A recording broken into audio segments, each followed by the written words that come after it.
So, yeah, perfect. Yeah, he just said you hear me, so he's there. Awesome. And I'm going to mute my microphone, Rabbi, so I don't disturb. Okay. You got it. You never disturb, Steve. Just in case. Okay. Okay, so let us begin. So this week we have some amazing material. Obviously, all material from the Torah in general is amazing. It's uplifting and unbelievable. But this week there was so much information in the Zohar. I mean, some of it is super complex and obviously, way beyond, what we could understand. But many of the portions of this week's Zohar were attainable and were super interesting. So if you get a chance to look into some of the Zohar this week, besides what we're going to be learning, you'll find it to be extremely uplifting. For example, they talk about the difference between Zion and Jerusalem, the idea of the fire on the altar, what the fire on the altar is, and how the archangel Michael comes down in the face and he appears like a lion. Just a lot of amazing things. So I chose to speak about, and I'm going to share it with you right now.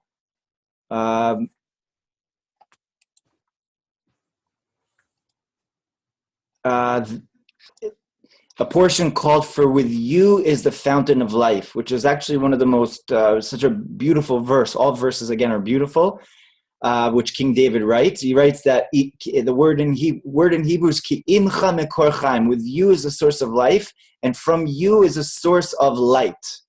Be'orcha, with your light we shall see light. It's actually what we say when we don the tzitzit, the talit over us. We actually say this verse. When we wrap the talit around us, he says, "For with you is this fountain of life, and with your light we see light." So let's take a look at the synopsis over here. Rabbi Chia talks about the fountain of life, that is the supernal oil, which is drawn and never ceases, that dwells inside the Chachma, that is superior to everything. Again, we're going to look into this and explain this. This fountain dwells within God in sublime love and never separates from him. He talks about the tree of life, the Zer Anpin, okay, that is rooted at the source of life, Bina, and we read about the light that is treasured for the righteous in the world to come. Another interpretation of the fountain of life has to do with the Garden of Eden. Rabbi Yitzchak says that it has to do with the high priest, the Kohen Gadol, above and the high priest below, and tells us of the 7 days of consecration for the priest below in this world, so that everything will resemble that which is above. Rabbi Elazar tells Rabbi Chizkiah about the 7 lights that were created before the world was created. Okay, so that is our synopsis. Now let's take a look inside our text. One second. I think we're missing.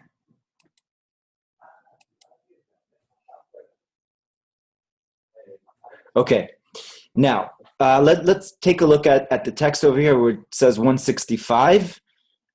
Take Aaron and his sons with him and the garments. So in this week's parsha, this week's reading, the reading of Tzav, we learn about the consecration of Aaron and his sons, which of course was not in chronological order because we already spoke about it previously in at the end of the book of Shmot, where it talks about that the children of Aaron were consecrated, but it says it again over here. And on that, Rabbi Chia opened the discussion saying, Rabbi Chia is one of the primary students of Rabbi Shimon, and he's also a student of Rabbi Judah, the prince, Rabbi Yehuda Nasi. His name was Rabbi Chia, one of the great tzaddikim. And he opens up the discussion saying, "For with you is the fountain of life, and in your light we see light." For you, so he takes and he analyzes it, and he takes the first part of the verse for you is the fountain of life. This is a supernal oil that is drawn and never ceases. which dwells inside Chokhmah, that is superior to all. Hence, for with you, since it dwells with you in sublime love and never separates from you, and the fountain of life, Bina, for Chokhmah and Bina cleave together in an everlasting mating, Bina is called the fountain of life, since she is the source and the spring of life, which is the abundance of Chokhmah called life. Now let's pause over here. It's a lot of words and a lot of deep words. So what we just read right now is that the verse of King David where he says, "With you is the source of light." So when the Zohar takes these verses, it actually puts it in a system, in an order, and every verse in the Torah could be understood in its Kabbalistic original form. So when we talk about the fountain of life, what is the fountain of life? And we spoke about this in this class a number of times. That when we talk about the source of everything, the source of everything originates where? It originates in Chokhmah. Chokhmah is, in Hebrew, it's literally wisdom, right? But I like to call it intelligence. And why I prefer intelligence over wisdom is because intelligence is actually the source of wisdom. And if we take the words Chokhmah means the power. Koach, it's got two parts to it. It's called the power of what? Koach mat, the power of what? And just like when we think of something, it all starts in the conscious level, in the above conscious level. So that's the level of Chokhmah, which Kabbalistic thought has it as a spark of inspiration. So when you have a spark of inspiration, that is the level of Chokhmah, and from there it originates, and from there it's drawn down into Bina, into understanding. And when it is within understanding, then it is able to make sense, and we're able to build upon that spark of intelligence. So let's take a practical example of that. Take the example of a builder. So a builder or an engineer has an idea of constructing something. So how does he construct it, and what is he going to build? He has this thought come into his head, and that thought is what the table is going to look like. It's shaped in this and that way, in this way, and now he's got this inspiration within him. So in order to bring that about, in order to bring it down into actuality, he has to bring it down into his consciousness, and actually build upon that intuitiveness, that invention, that intelligence that sparked this new table, brought this new table about. And that is called Bina. Bina comes from the word bonet, to build. So there's that spark of inspiration, and then there's the building. That's the actual work which comes about.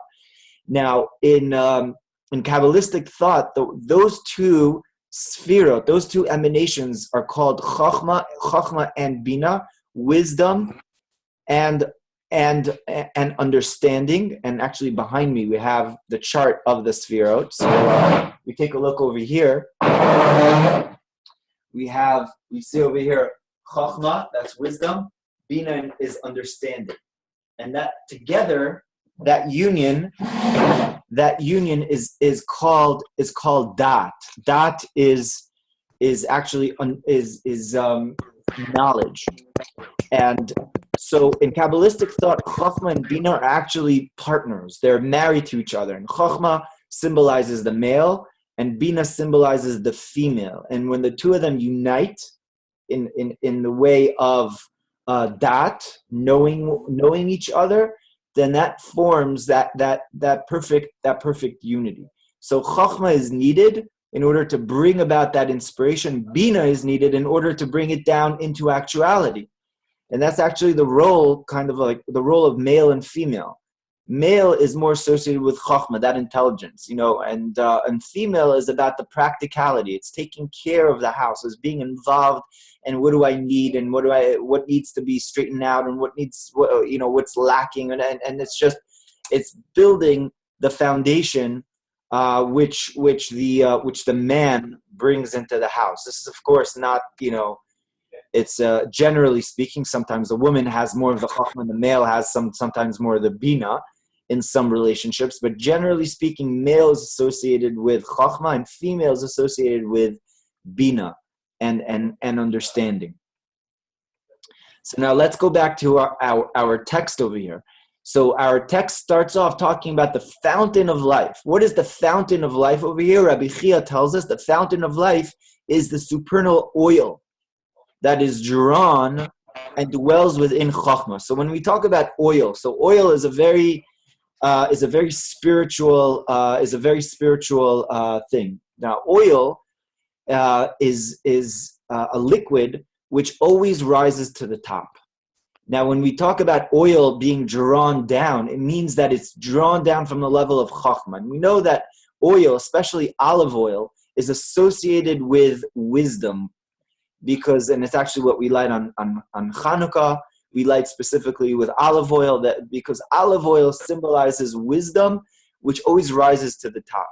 Now, that rising up to the top, that wisdom now can get drawn down, and it should get drawn down into the rest of the intelligence, into the rest of the intelligent faculties of the person, which is the next stage would be bina, understanding. And then from then on, it is drawn down. So the source of wisdom is in chachma, and what is drawn down is that oil, in a sense, that oil which is that source of intelligence now is drawn down in all of the midot. So we learn over here let's go back to the wide lines over here where it says bina. I'm sorry, where it says bina for chachma and bina cleave together in an everlasting way.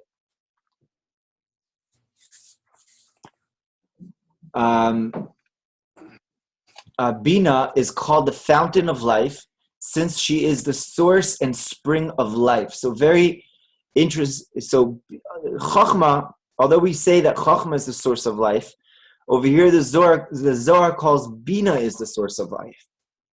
And why is that?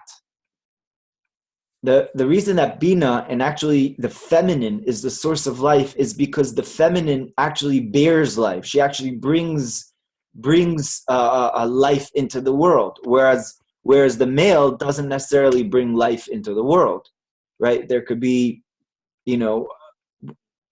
males can't have babies, right? So the female attribute, which is bina, is actually the source of life. Whereas if we go back to the example of that inventor or that engineer that wants to create a new table, a new style table, so then that's his chachma, and then his bina is actually what brings it down, what actually gives birth to the matter. So the bina is him practically saying, now I've got this idea. Now what do I do about this? I actually have to go to Home Depot and I have to buy this and this and this, and I have to go about it in this direction and go about it then in that direction and do it in this way. That is the source. That is bina. Chachma is the source of everything, is the intelligence, but bina is actually what brings it down into actuality, into the world. So bina is called the fountain of life. And since she is the source and spring of life, which is the abundance of chachma. So now bina is actually drawing down chachma, correct? Bina is now the expression of chachma, but in actuality. So now bina, it means that I have to go and buy all of these materials, because now I'm actually giving birth to what chachma has given to me. And it's called life. She issues life out of chachma. for the supernal tree, Ze'er Anpin, and for the kindling of the candles of Malchut. That tree, Ze'er Anpin, is therefore called the tree of life. It is the tree planted and rooted at the source of life, Bina. So the Ze'er Anpin over here means the small face. And what does the small face symbolize? What is the small face over here? The small face is actually the midot, which is all the spheres that I have behind me over here, which is Chesed, Gvura, Tiferet, Netzach, Hod, and Yesod, and then Malchut. That is all called the tree of life, because the origin of the tree of life is Chachma and Bina, and then it's almost like the roots of the tree, and then what we see in the tree is called the tree of life, which is it's called the Zer Anpin, which ends off at Malchut. So that tree, the Zer Anpin, is therefore called the tree of life, and it is the tree planted and rooted at the source of life, Bina. So if we could just imagine this, the imagery, what we see around us, we see a tree, we see trees around us, and actually the sign almost for Kabbalah is tree. It's actually the tree of life. So if we take a look at the tree, the imagery of the tree is so sublime and it's so deep, because when we look at trees around us, what do we see? We see just the outer dimensions of what the tree is. But really, what keeps the tree alive? What is the source of the tree? Where does the tree originate from? It originates from the roots, from that seed. So then those roots over here, the example of the roots is the example of Bina, of the building. The seed is the Chachma. So the Chachma, it goes into, is planted in the earth.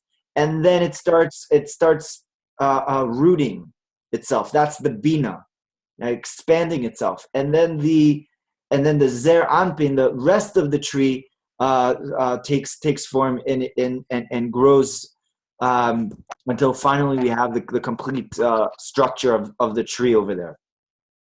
Which if practically speaking, we go back to that analogy, the analogy of the tree. So in Bina, it's the idea of what I need to do, what I need to root myself and plan on what I need to do. And then when everything is complete, so for example, I went to Home Depot and I got everything that I needed, and at the end of the day, I have that table over there. So then that table is the result of the Chachma and the Bina, which is the Zer Anpin, the small face. Are there any questions right now? Any questions, please, if you could type them or you could say them outside, that would be fine. I'm good.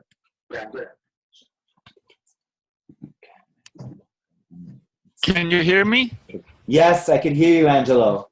Okay. Is there a part of the tree of life that's called Nukva? Say that again, Angelo?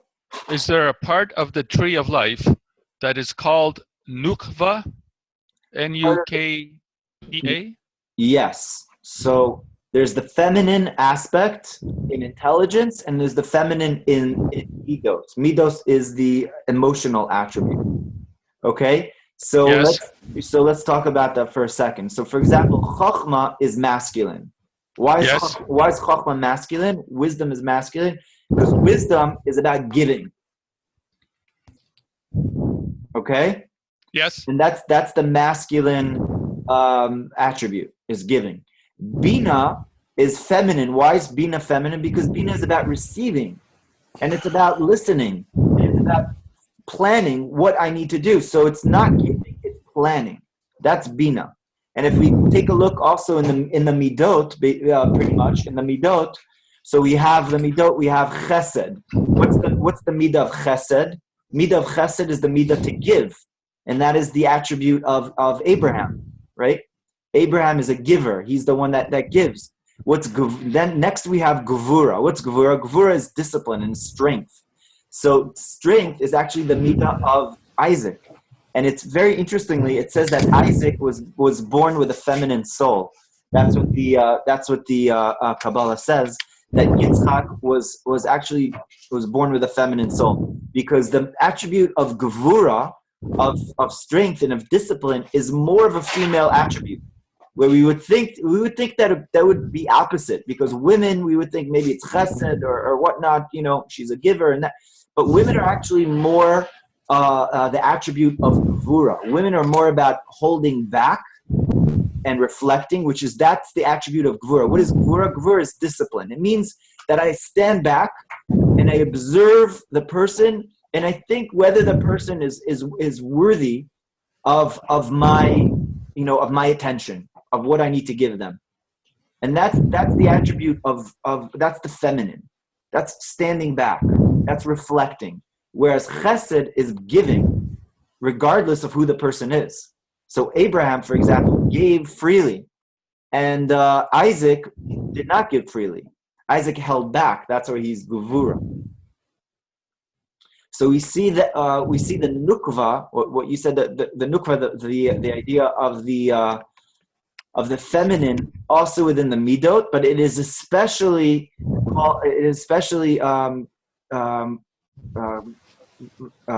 relevant in the midah of malchut. Malchut is kingship, which is the last midah, because malchut is associated with bina, because malchut is about birth, and bina is about birth. So why is malchut about birth? Because everything stems from malchut. Like we say malchutcha, malchut kol olamim. We say that your kingship is the kingship of all worlds, because the world and all the worlds are born, are created from malchut, from kingship. Now, what is kingship? What is true kingship? Kingship is actually reflecting. It's not like kingship. We're used to thinking of a king that, he says it's good to be the king, and he's got a lot of power, and he bosses everybody around. Really, it's not in Judaism and in Torah. It's the opposite. A king is the representative of the entire people. The king listens to the people. The king receives from the people, yet he's above the people. So it's kind of like a paradox, because he's above the nation, yet he receives from the nation, which is exactly the midah of malchut. The midah of malchut receives from all the sfirot, so it's secondary to all the sfirot. It's the totality of the sfirot, right? Which means that malchut, a king, is able to bring about the right midah, the right emotional attribute at the right time, because it encompasses all the midot. So, for example, a king is able to be kind at the right time, where to a person that doesn't merit the kindness, he needs to be strict, and he's able to be strict at that time. And sometimes he needs to have that harmony. So he's that perfect. He's able to embody that midah, that right midah, and that right word to say at the right time.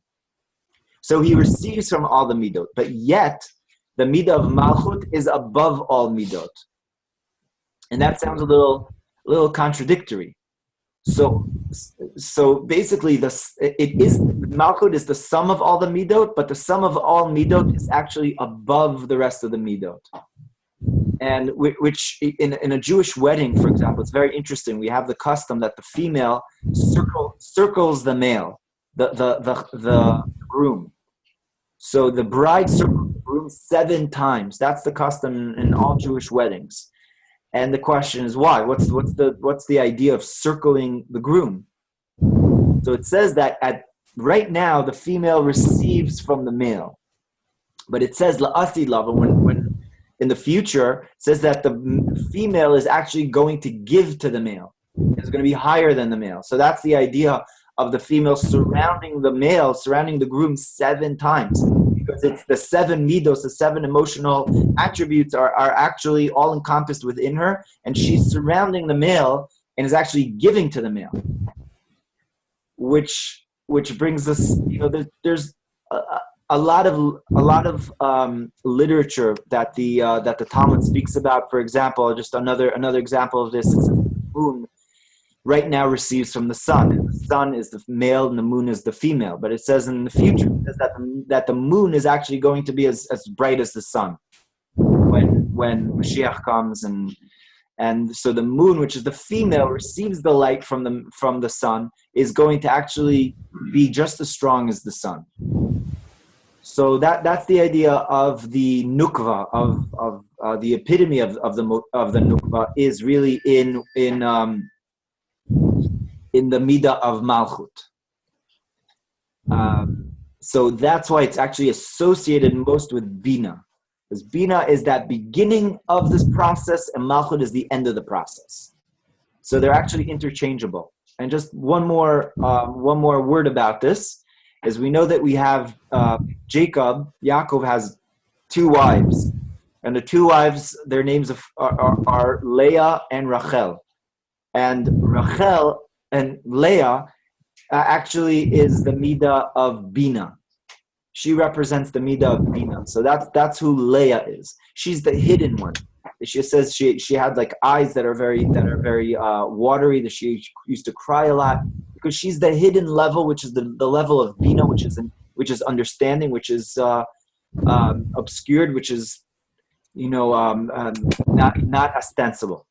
And then the other sister is Rachel, and Rachel is associated with the midah of malchut. And it says about Rachel that she was beautiful inside and outside, that she had inner beauty and outer beauty as well, which is the midah of malchut.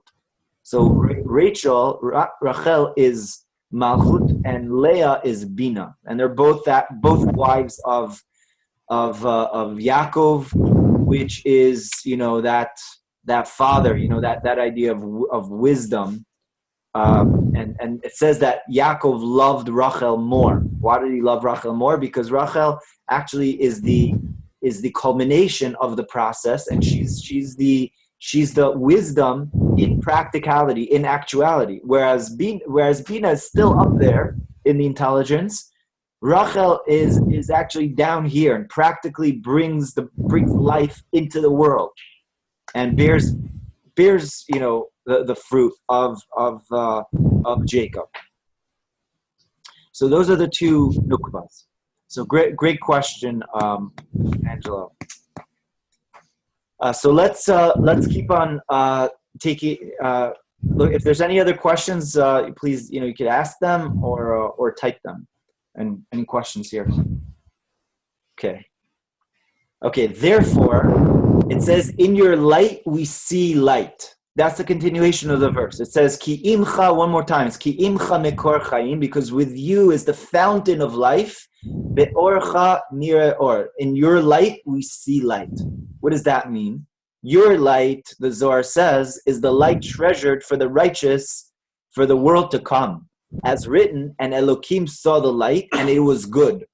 By that light of Yisrael will shine upon the world to come. It says, in your light we will see light.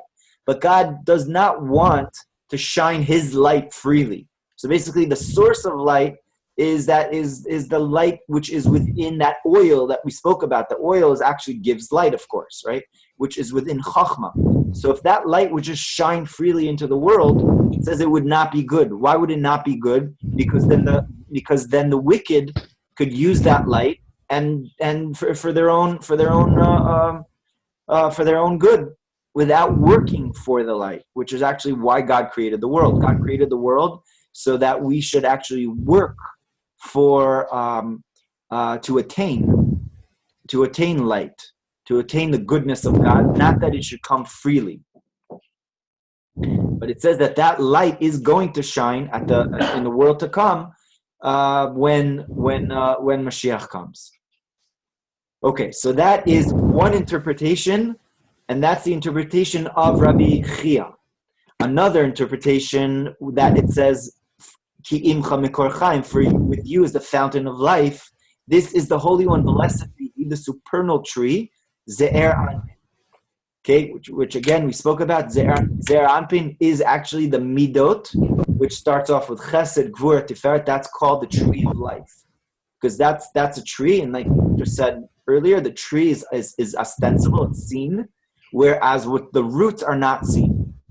which again, just one more time, when we look around in the world, we know that what do we see? We just see the external. But we understand that the external has the roots within it. And the roots are really the reasons of why things happen in the world, which is what a tree has. A tree has roots. So, and the roots symbolize the chachma, the seed is the chachma, and the bina is the roots. One more time. So over here, the Zohar tells us that what is the source of life? Previously, it says, what's the source of life? That's chachma, which goes into bina. Over here, it says the source of life is the tree of life, which is ze'er anpin. So it's a different way of interpreting this pasuk. So in the middle of the garden. So it says, what is that tree of life? So according to Rabbi Shimon Bar Yochai, according to the Zohar, what is the tree of life? It's not literally a tree. Well, it was a tree literally, but it represents the midot. It represents the emotional attributes. And it was in the middle of the Garden of Eden. What does it mean it was the middle of the Garden of Eden? Middle of Garden of Eden is Malchut, kingship, that comprises all sides. So in the middle of the garden, meaning it includes all sides, including right and left. Right and left. And we spoke about it 2 weeks ago, the concept of right and left. What does right represent? Right represents chesed. What does left represent? Left represents gevura, discipline. And we know that we want to have discipline and chesed come together. Because when they come together, that it says in the words of inner Torah, in Kabbalah, it means that it's sweet. The gevura is sweetened. Because the gevura in and of itself, the discipline could be harsh. And it could actually be very negative to the world. But when it is together, when it is attached to chesed, then it is sweet. So including right and left. Why is it so? Because the source of life, what is the source of life? Bina is attached to it. And it adorns it with supernal diadems around the garden. Since the garden, Malchut, encompasses and surrounds Zer Anpin, then Zer Anpin receives Mochin of the first three Sphira, the Sphira diadems from Bina, which is like a mother crowning her son over all. So the concept over here is basically that the tree of life is receiving, and the words over here is Mochin. What are Mochin? Mochin are intelligence. And as explained, what is intelligence or wisdom? Intelligence and wisdom is basically the concept of whenever we get intelligence and wisdom in what we do. What is the difference when we get inspiration in what we do? So then we do them with more strength. So let's take two examples of this. We'll take the example of the take a very sports example. Take the example of the basketball player. Now, the basketball player practices a lot, and he's involved. Now he gets into a game. You could start forgetting, what am I doing all this for? What am I inspired? What's the goal? What am I going for? Right? So that's why you need the coach to basically go up to him and to give them the pep talk before. What's the idea of the pep talk? Hey team, you gotta go there. You want to be number one. He's telling him all this. Why does he tell him all this? He told them last game also. You can't remember what he told them last game. Why does he have to say it again? He has to say it again because now he's going into the field or onto the court, and now he has to be refreshed.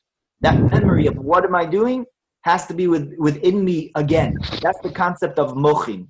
Mochin, the intelligence going into the emotions. Because now the mochin are within the emotions. Now my emotions are up to par, and they're able to do what they need to do. So that's one example. Another example is the example of somebody who has a practice, a spiritual practice of some sort. So then he could start doing things by rote. He wakes up in the morning and forgets why he does things. For example, a person prays in the morning. So he could start to forget, what am I really doing? He did it yesterday. He did it the day before. What's going on?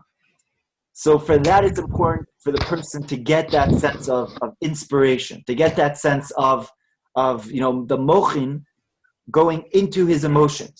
Instead of the routine. What's that? Instead of the routine. Exactly, instead of the routine. How do we say routine in Hebrew? Regilut. Regilut comes from the word regel. Regilut. Regel. Regel, or in English, regular. What is regilut? Regilut, it comes from the word regel. Regel is foot. Because you could start doing things by your foot, by desensitized, as your foot is. Which is interesting. Some Hasidic groups have the concept of they wear shtreimel. So what's the idea of the shtreimel? That big fur hat. The big fur hat is made actually from tails of an animal, of I think mink. They take the tails and they put it around this hat. Cost a lot of money, by the way. And they put it around. Why? Because on Shabbat it says, Isaiah says, it says in Tashiv mi Shabbat raglecha, that if you will return from Shabbat from your habitat, what you do during the week, from your regular routine. On Shabbat now you're going beyond routine. You're plugged to the source. So if you go through Shabbat, like we know, we go through Shabbat, you're charged for Sunday, Monday, at least Sunday, Monday, maybe Tuesday.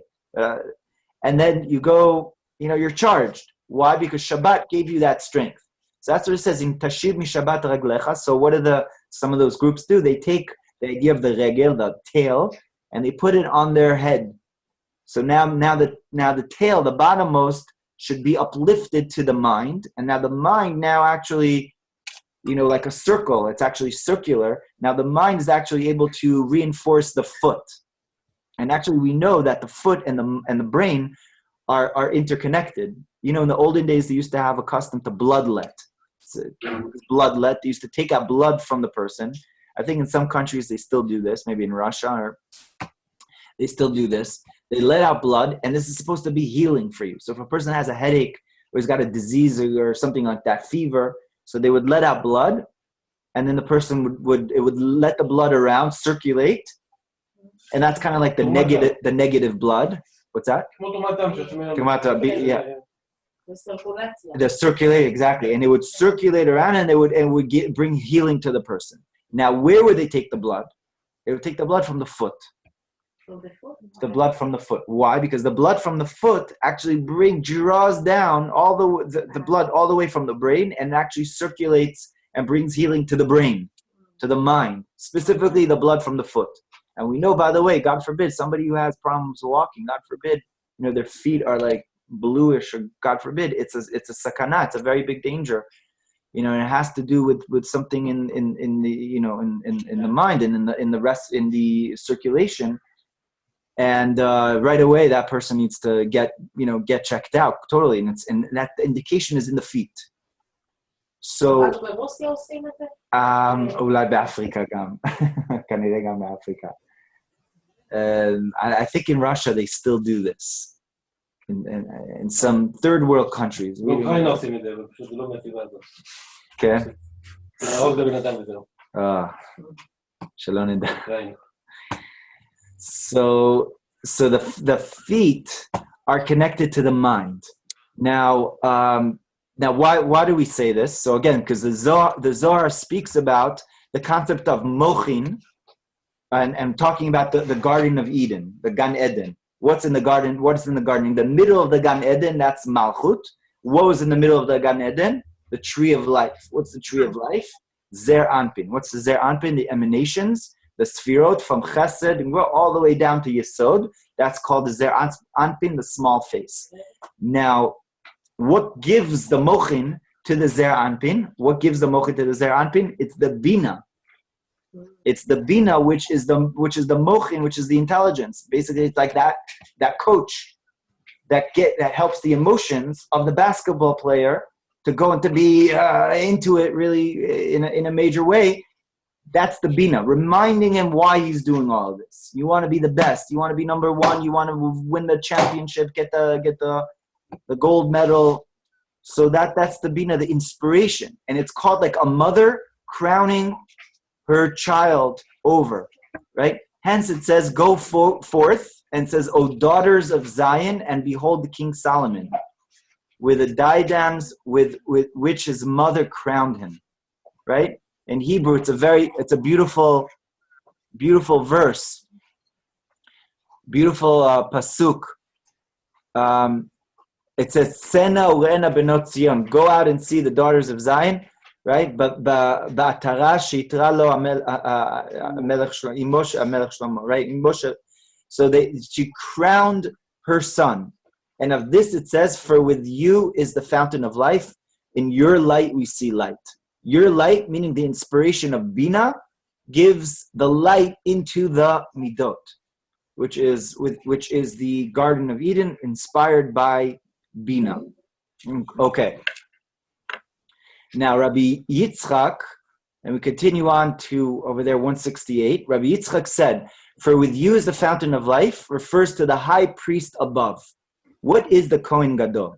Right, the high priest. So we know that we have a Kohen Gadol. What is the job of the Kohen Gadol? He's the high priest in the temple, and he does all the major work in the temple. Now, we know that there's a high priest above. Who is the high priest above? That's actually the angel Michael. The angel Michael, the angel Michael is called the Kohen Gadol up above, because he's the angel of Chesed. And Gavriel is the angel of Gvura, right? And Raziel, I'm not sure.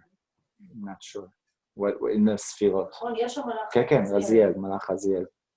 Malach Raziel gave secrets to Adam Arishon. There's a book called Malach. That's the book of Malach Raziel. Most people say don't even open it. You keep it in your house. כן. אם הבת שלי עכשיו בבית חולים, שמתי לה מתחת לכרית. כן. לא מתחת לכרית, ליד. ליד, כן. ליד. ליד הכרית? לא מתחת. לא ראשון מעל... שמות קדושים. Yeah, there's a lot of holy names in this angel. עדיף. אם כאילו זה הכרית, it's okay. So I'm not sure who Raziel exactly, but he says there's a high priest above, and that is the chesed of Zeranpin. Correspondingly, there's a high priest below. So who's the high priest below? The Kohen Gadol below. The Kohen Gadol below is the Kohen Gadol, which represents the Kohen Gadol up above. And in this world, the priest is what is chesed.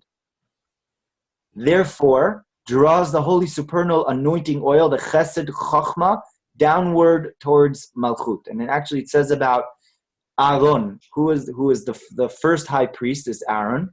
And what does it say about Aaron, the high priest? It says that Aaron, the face of Aaron was the beard of Aaron. It says drew down into the world all the all the goodness, all of the chesed, all the way down practically into malchut. And we know that all the clothing of the Kohen Gadol, whatever the Kohen Gadol wore, he wore 8 types of clothing. Each of them represented another dimension of drawing down. So his garments were expressions of drawing down the chachma down into chesed and down into the world, right? Practically into the world, what's the Beit HaMikdash? The Beit HaMikdash is the source where all light went into the world, and that actually came about through the high priest, the Kohen Gadol. And therefore draws the holy supernal chachma downward to malchut and kindles the supernal candles. So what is the idea? What did the Kohen Gadol do every single day? What did he do? He lit the candles, right? It says that other Kohanim are allowed to be meitivet hanerot, are allowed to put up the candles, but the Kohen Gadol actually used to light the candles. And the candles represent the 7 candles. There's only 7 in the temple.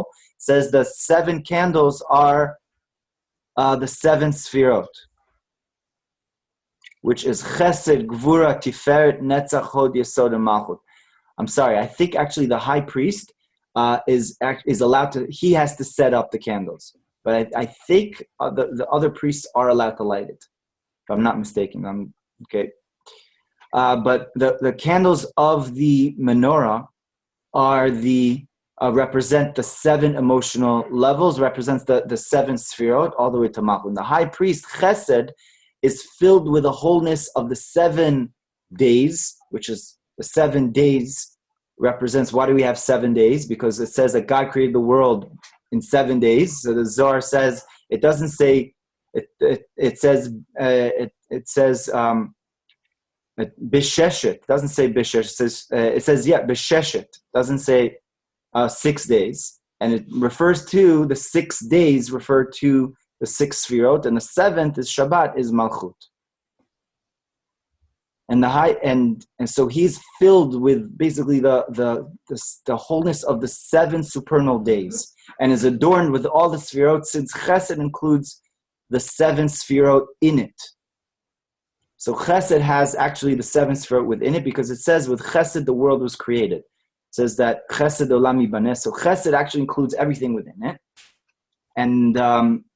and differently than the way Malchut holds the sefirot within it. Chesed has all the sefirot within it in potential. Malchut has all the sefirot within it in actuality. So once again, there are 7 days of consecration. So why did the Kohen Gadol have to practice for 7 days? It says for 7 days, it says Shivat Yemei Miluim, that for 7 days the Kohen Gadol would practice what he would do in the temple. So he would go through the process of doing the korbanot for 7 days, and he would practice all these things. Actually, before Yom Kippur, the Mishnah says that they used to separate the Kohen Gadol, and the Kohen Gadol would practice the whole thing of Yom Kippur for 7 days. It would take him 7 days. So what's the idea of 7 days? So in this world corresponds to that which is above, so that everything will resemble that which is above. They are called days of Yemei Miluim, days of consecration, which means days of completeness, to perfect the priest who corresponds to Chesed. So he would complete himself, he would work upon himself to actually be the embodiment of Chesed. It's not a simple thing to be a Kohen Gadol. It's like not an easy job to fill. It's not like you put your resume out. I want to be the Kohen Gadol. Take me for the job. I'm good at this and this and that. To go into the job of Kohen Gadol means you're giving up your life. And it says in the second temple, the Gemara says that people used to pay money to be the Kohen Gadol, and used to die. It says that I think that there were about 400. They used to pay a lot of money. There were 400 Kohanim Gedolim. 400. And how long was the second temple up for? 420 years. So for 420 years, to have 400 Kohen Gadol, and there's 70. One of them was Yochanan Kohen Gadol and Shimon Tzaddik. So, and basically you had a Kohen Gadol that maybe lived for a couple of months, but he would go into it and he would pay money to get to get the job, just to feel that. I'm sorry? No, I wanted to ask you, when was when the Kohanim were the most type of corrupted? Was in the second temple time or the first? Yeah, just the second temple. Yeah, second temple. It's almost like there's people who have the opportunity to go to space. If you pay like $1 million, you could have a chance to be an astronaut for a couple of days.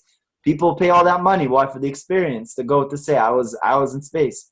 Or I saw something, a submarine, like some unbelievable submarine, like five-star submarine. And for a night in this submarine, it's like $300,000 to have that experience. So people do crazy things. So people wanted the experience of going.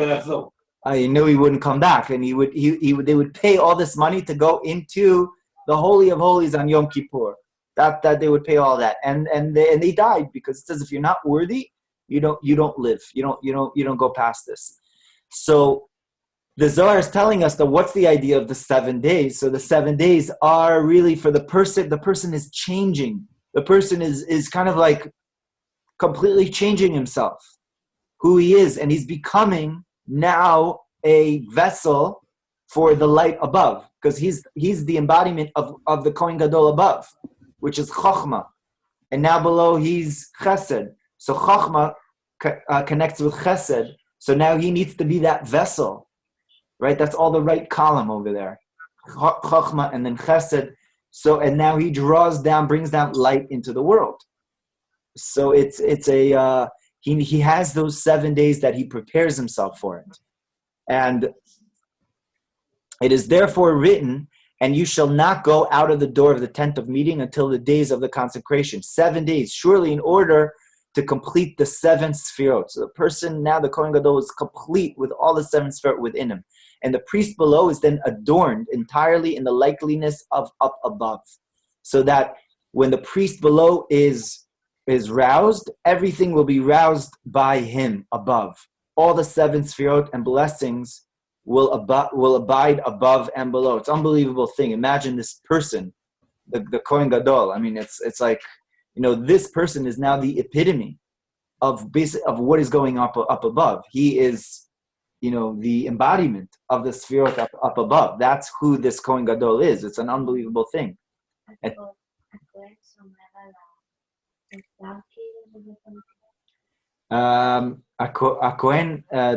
Kohen is the one that draws down, that has the main job of the. It says we don't need somebody to guard the Beit HaMikdash. God guards the Beit HaMikdash, but there were Kohanim that used to be around, and Leviim that used to be stationed around the Beit HaMikdash. The Kohen Gadol didn't have that job. Kohen Gadol had the special job of again lighting the menorah. And on Yom Kippur, he was like the star of the show. The hymn on Yom Kippur was everything. He atoned for all the sins of the Jewish people. He represented. Yeah. He was allowed. Right. Yeah. No. There's a special person. No. Kohen HaMashiach. פרה אדומה הראשונה הייתה על ידי הסגן, חוקת. Okay, so but okay, we'll look at it after. Okay, good, thank you. But the Kohen Gadol, the main thing would be basically on Yom Kippur. I mean, where on Yom Kippur it says that you had the Holy of Holies, Kodesh Kodashim, connected to on the holiest day, Yom Kippur, by the holiest person. And this is called, it's called Ashan. In the words of the Sefer Yetzirah, it calls it Ashan because Olam, Shana, V'Nefesh. You have Olam, what's the holiest thing in Olam? Beit HaMikdash. Shana, what's the holiest thing b'Shana? Yom Achi Kadosh b'Shana is Yom Kippur. Nefesh, who is the holiest soul of the Jewish people? It's Yom Kippur. So together, the Kohen Gadol was on that day in the Beit HaMikdash is called Ashan. What he used to bring, the incense, the Ashan of the Ketoret. Also, that's the highest avodah, the incense of the Kohen Gadol. So Rabbi Abba says, why is it different that Moshe? You know what? I think we're gonna. I think we're gonna pause. We're gonna pause over here before Rabbi Abba, but I wanted to say a story. And Vivian, you have a question or? Yeah, I wanted to know. No, I wanted to know what is mochin exactly. I don't know what that means. Mochin means intelligence, but like we said before, it's like the idea of the origin. It's like the pep talk. It's like giving that idea of why I'm doing something, connected to the source of why I'm doing something. That's mochin. My intelligence. Why am I involved in something? Why am I caring for this person? Why am I doing this thing? Why am I playing this game? The mochin tells me, my intelligence tells me that it's the source of what I'm doing. Okay? That's mochin. So they say about Rabbi Baruch of Mezrich, who was the grandson of the Baal Shem Tov, that Rabbi Baruch of Mezrich said on Yom Kippur, he said that he asked some of his students to go to Berdichev. Berdichev was where Rabbi Levi Yitzchak Berdichev lived, the great tzaddik Rabbi Levi Yitzchak Berdichev. And he said, I want you to go there and try to confuse him, try to mess him up or something. Before we know that there was some tzaddikim, they used to have arguments that we didn't understand why they disagreed with each other. But this particular story, Reb Baruch sends on Yom Kippur some of his students to go to the tzaddik to try to disrupt him, confuse him. And they came back, they couldn't do it. But they came back to the Rebbe, Rebbe, oh, you don't understand. We saw Levi Yitzchak Berdichev, he was the holiest thing, the light of God that was shining from him. How could we, we don't understand. Why did you, send us there? So he said that Rabbi Levi Yitzchak Berdichev is acting like the Kohen Gadol, like the high priest. So in heaven, they say, we don't need to build the temple. We don't need to build the Beit HaMikdash. Why don't we need to build the Beit HaMikdash? Because we already have the service of the Kohen Gadol, the service of the high priest. Rabbi Levi Yitzchak Berdichev is the high priest, and he's representing the priesthood. So in heaven, they say we don't need the Beit HaMikdash because we have Rabbi Levi Yitzchak Berdichev down here in this world. So Reb Baruch said, so I tried for you to go into a little bit mess them up. So in heaven, they'll say, enough. We need Mashiach and we need the Beit HaMikdash and we need the real high priest in the world because he wasn't a Kohen or anything like that. We need somebody practically down below. So if we had to bring down this portion of the Zohar to us in our lives, practically what it means that, in a sense, it says that all of us are called a kingdom of priests. We're called Mamlechet Kohanim Vegoy Kadosh. We're all a kingdom of priests. That's what the Jewish people are. And just like a priest and a Kohen Gadol is involved in shining, bringing down light to the world, so too, each and every one of us has that job of bringing down light into the world, and actually shining forth, and very, very practically acting as a priest, acting the way we should, and perfecting our midot, perfecting our 7 emotional attributes, and by doing that, we're able to bring down godliness in this world, very practically in this world.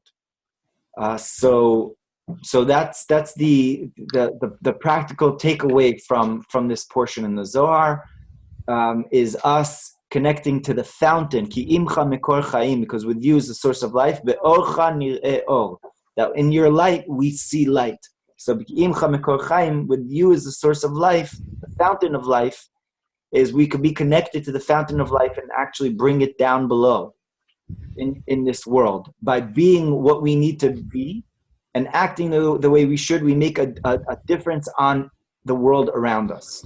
We don't even have to sometimes do much. We have to be who we need to be.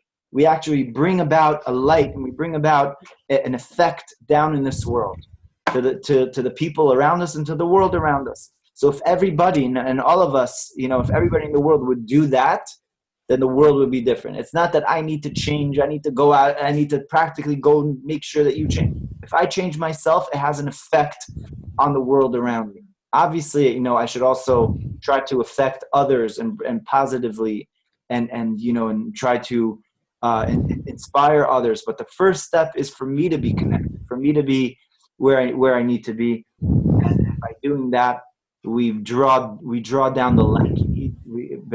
With your light, we see light. So may we, please God, see light. All be connected to the fountain of life, and see and be able to draw down light into our lives and into the lives of others and everybody that we meet. And may we all be blessed with a very with a special Shabbat. And this Motzei Shabbat, this is Shabbat of Purim, which is it says about Purim. It says LaYudim Hayta Ora v'Simcha, that Purim is all about light. So the light is actually drawn down in Purim, in a greater way, a greater effect more than any other time of the year. And Purim, just to connect to what we were saying earlier, Purim is similar to Yom Kippurim. It says Yom Kippur is like Purim. Because Purim, that's what the Ari says.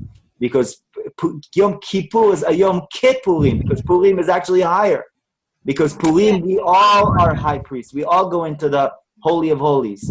By going into a level within ourselves that we realize that light, that we're connected to the source of God. We're one with Hashem. We're even the dark things, even the Hamans, the things that are negative in our life, we know that's also blessed. That's also Baruch. Baruch, it's like what we look, our perception on the outside is only external, but the internal is what gets drawn down on Purim, which is Orah, the source of light. So what we learned today really connects to Purim, Be'or Chanireh. So may we have a beautiful, light-filled Purim where we have the most amazing experience of connecting on Purim like we've never connected before, of really going beyond ourselves in a way that we're able to draw down the source for the entire year. That's what Purim really does. It's drawing down that source of light for the entire year, which is why it's only one day. It's like Yom Kippur is one day, Purim is only one day, because on that one day we go up to the level of like Keter. It's like the highest day. Like Shavuot is one day, and all those one days are like going right to the source, no messing around, it's going to the most elevated place where again it says that there's 50 cubits, that Haman wanted to hang Mordechai on a tree of 50 cubits, and the idea of 50 cubits represents the realm of Keter, the realm of crown. And on Yom Kippur also we connect to the level of crown, but on Purim we each and every one of us connect to crown, to Keter, to the source of light. So yeah.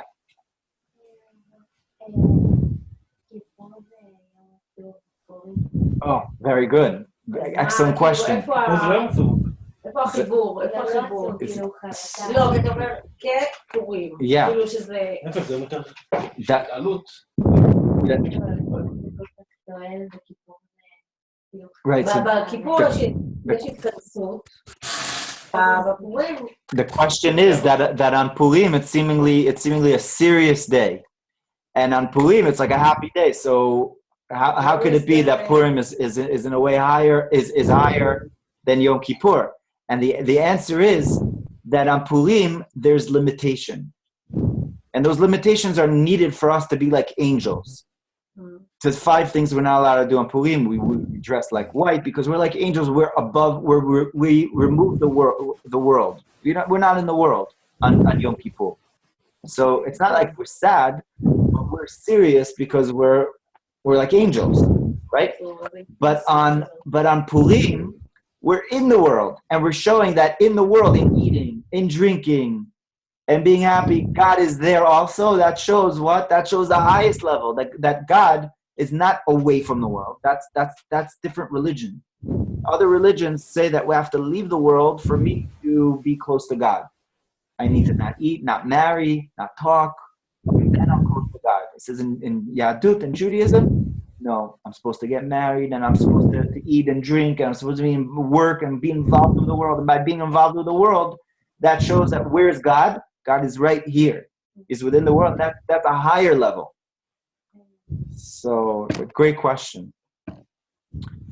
So, Shabbat Shalom, everybody. Shabbat Shalom, Rabbi. And a happy Purim to everybody. May we all be blessed with everything that we need, abundance. Amen. And Fuah Shlema. And I forgot to say, I'm sorry, I wanted to start off with Fuah Shlema. Please, everybody have in mind for Chaya Esther Chava Bat Sarah, that she's having a liver, a bile thing, and God willing may need a liver transplant tonight, and she's having a some sort of an operation. So we could just say like a Tehillim for her. We're just going to say together for a second. Shila ma'alot esaynai la'arim me'ayin yavo izri זי מעם אדוני עושה שמיים וארץ, אל ייתן למות רגליך, אל ינום שומרך, הנה לא ינום ולא יישן שומר ישראל, אדוני שומרך, אדוני צילך על יד ימינך, יומם השמש לא יככה וירח בלילה, אדוני ישמור צאתך ובואך מעתה ועד עולם. Okay, we only hear good news. Excuse me, Haya, Esther, Hava, Sarah. But Can you Sarah. send us an email? Because every Yes. day we have a prayer list. So, and in the Yes. Siddur, can you Yes, send by email? I will. Yes, she's a young mother of two who already had 2 transplants, 2 liver transplants. God, really? Wow. Yeah. I never heard of anything like that. Yeah, man. The story of Purim, which is miracles, and God does miracles within the world. You should see miracles and a complete refuah shlema. Amen. So Shabbat Shalom, everybody, and God bless. Shabbat Shalom, Rabbi. God Shabbat bless. Shalom. Give my regards to everyone. I will. All the best. Shabbat Shalom. All the best, Rabbi. I'll see you next week. Next week, yes. Bye, Rabbi. Shabbat Shalom. Shabbat Shalom. Happy Purim. Shabbat Shalom. Bye. Happy Purim.